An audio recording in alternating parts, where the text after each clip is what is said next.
এই ভিডিওতে পবিত্র কোরআন ও সহিহ সুন্নাহর আলোকে ঈদের নামাজ আদায়ের সঠিক নিয়ম সম্পর্কে আলোচনা করা হয়েছে।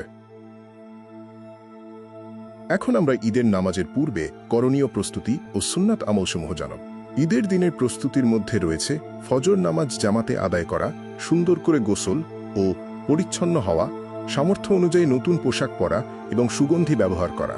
ঈদুল ফিতরের আগে মিষ্টি কিছু খাওয়া সুন্নাত। ঈদের নামাজ মসজিদে আদায় করার চেয়ে খোলা মাঠে অর্থাৎ ঈদগাহে আদায় করা উত্তম সুন্নাত। এক রাস্তা দিয়ে ঈদগাহে যাওয়া এবং অন্য রাস্তা দিয়ে ফেরা রাসূল সায়ের সুন্নাত। ঈদের নামাজের মৌলিক বৈশিষ্ট্য হল এতে কোনো আজান বা ইকামত দেওয়া হয় না, তবে অতিরিক্ত তাকবীর দিতে হয়, যা এই নামাজের বিশেষ বৈশিষ্ট্য। এবার আমরা ঈদের নামাজের পদ্ধতি জানব। প্রথমে আমরা প্রথম রাকাআতের নিয়ত, তাকবীরে তাহারিমা এবং অতিরিক্ত তাকবীর সম্পর্কে দেখব। সুন্নাহ ভিত্তিক পদ্ধতিতে তাকবীরে তাহারিমা বলে হাত বাঁধার পর সানা পড়তে হয়।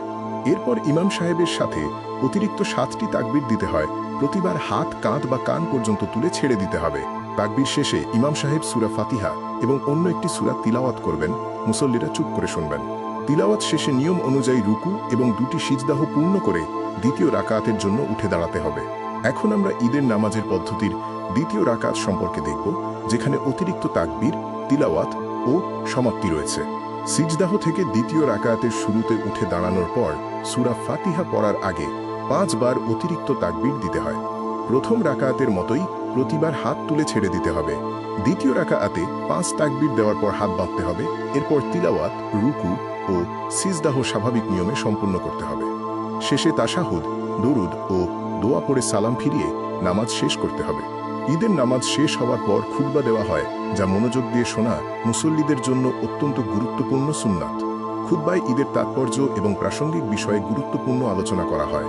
ঈদের দিনের বিশেষ আমল হল শুভেচ্ছা বিনিময় করা। সাহাবায়ে কিরাম এই দোয়াটি পড়ে শুভেচ্ছা বিনিময় করতেন, তাকাব্বালাল্লাহু মিন্না ওয়া মিনকুম, যার অর্থ আল্লাহ আমাদের এবং আপনাদের পক্ষ থেকে নেক আমলগুলো কবুল করুন।